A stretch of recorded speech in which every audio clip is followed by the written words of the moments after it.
So in this module, we're going to look at the asymptotics of OLS. So what happens as n goes to infinity in terms of our estimators, in terms of hypothesis tests, etc.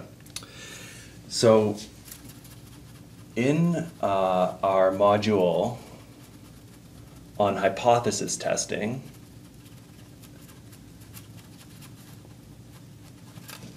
we made assumptions about the error term. And in particular, the assumption that we added was that in the last module, the new assumption we made is that these u's have a normal distribution. So we kind of already made the assumption to get us, the expectation of u equals 0. We made this assumption about homoscedastic errors, which is why the variance is just sigma squared and not sigma squared I. But we made this assumption that the u was normally distributed. So this means normally distributed. So we made that assumption in that last module about the error term.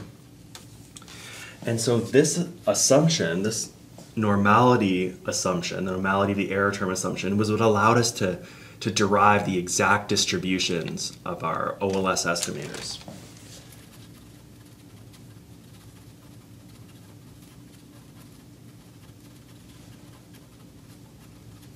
So this is what allowed us to derive the exact distributions of our OLS estimators. And so remember, this is when we talked about these finite sample properties we wanted, finite sample properties. So we talked about, remember, n less than infinity. That's supposed to be infinity if you can't read that very well. So we wanted it to be unbiased and efficient, and we kind of could actually understand the exact distributions of our OLS estimators when we assumed this normality. We made this normality assumption. We actually knew the distribution of these. And so what we're going to do in this module is kind of think about what happens as n goes to infinity. So in this module,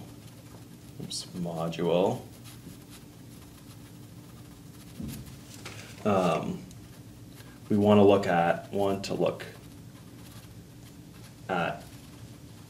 asymptotic properties of our estimators, and test statistics. So what happens as n goes to infinity is what we're interested in here. So before we were thinking about n is less than infinity. Now we're saying what happens as n approaches infinity. So before we were allowed to derive the exact distribution of our OLS estimators and test statistics because we made this normality assumption. Now we're going to think if we, instead of making this normality assumption, if we assume that n goes to infinity, what kind of properties do we have in our estimators and how are our test statistics distributed? So that's the idea for this module. So up until now, we've really seen the importance of this unbiasedness of our OLS estimators. So the expectation of our OLS estimators are equal to the true value. So remember, that was the unbiasedness.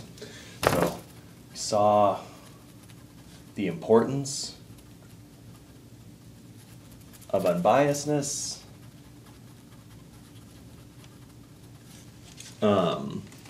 But sometimes this isn't possible.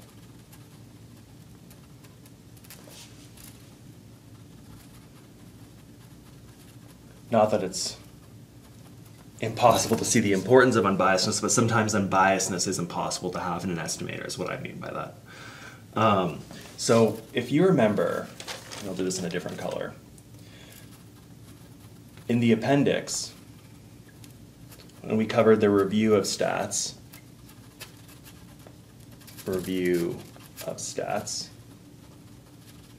we talked about, hopefully this is still showing up, we talked about another property, the property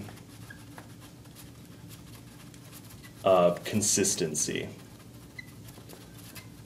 So remember, this was like a asymptotic property that we might want in an estimator.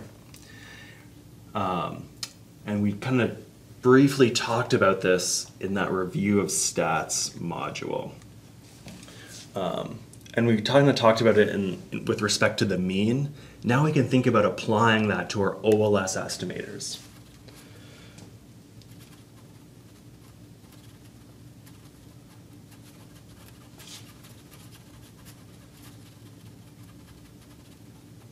And we can see if they're also consistent. Or maybe under weaker assumptions, they can still be consistent, even though they might not be unbiased.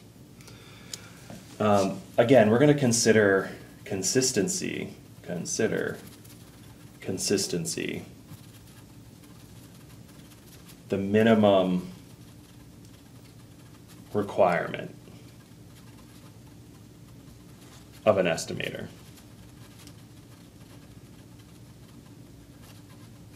So, you know, we might not be able to get unbiasedness, but if we can even at least get consistency, if we can at least get the right answer as n goes to infinity, then maybe this estimator is just not worth using at all.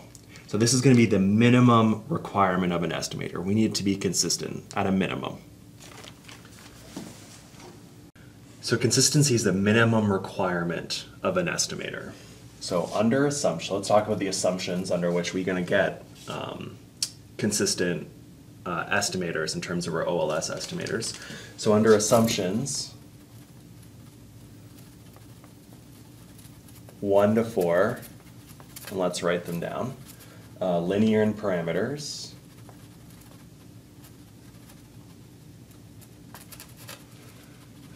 IID, where we have a random sample. All of our y's and x's are IID.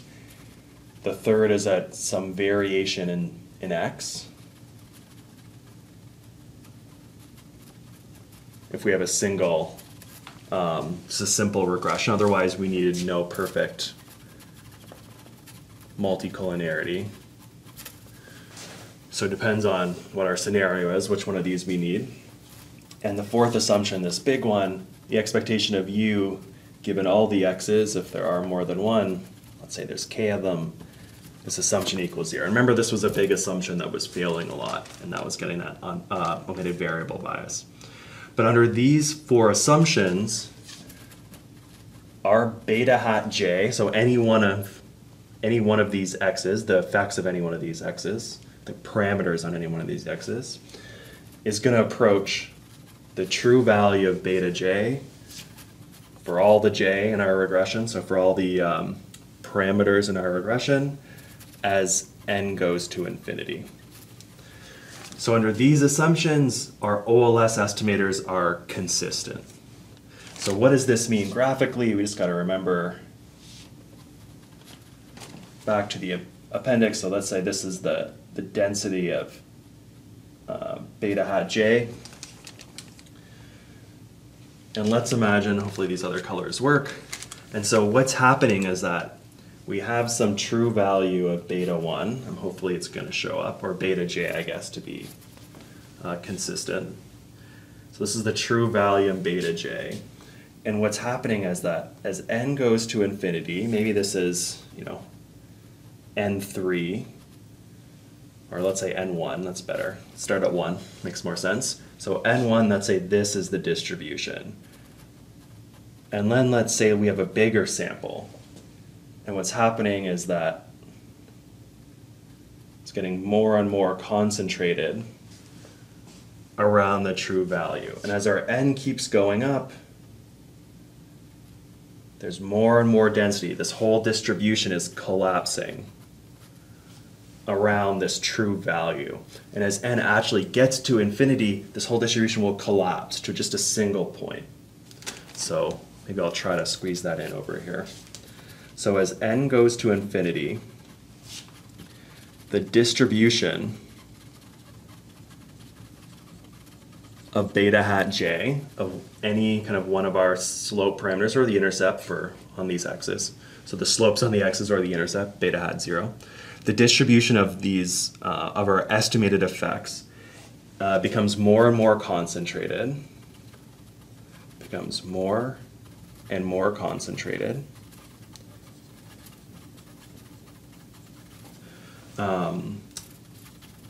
At beta j, so at the true value, remember this is the true value,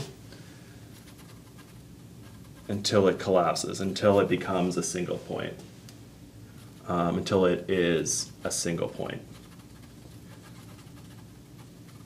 So what's happening is that as n gets bigger and bigger, this distribution is collapsing. It's going to get more and more concentrated on beta j until it just collapses to that one point. So that's kind of what is happening as n goes to infinity. And so under these four assumptions, we have a consistent, our OLS estimators are consistent estimators of the population parameters.